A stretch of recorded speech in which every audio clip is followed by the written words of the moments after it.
Hi everybody, welcome to my channel, Rosie Cooks. I'm gonna make some whipped cream, homemade whipped cream, super easy.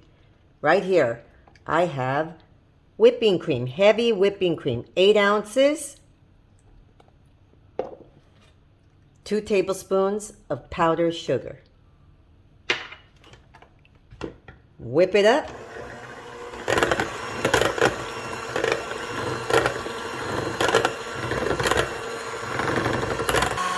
It starts to foam up. You can already see it.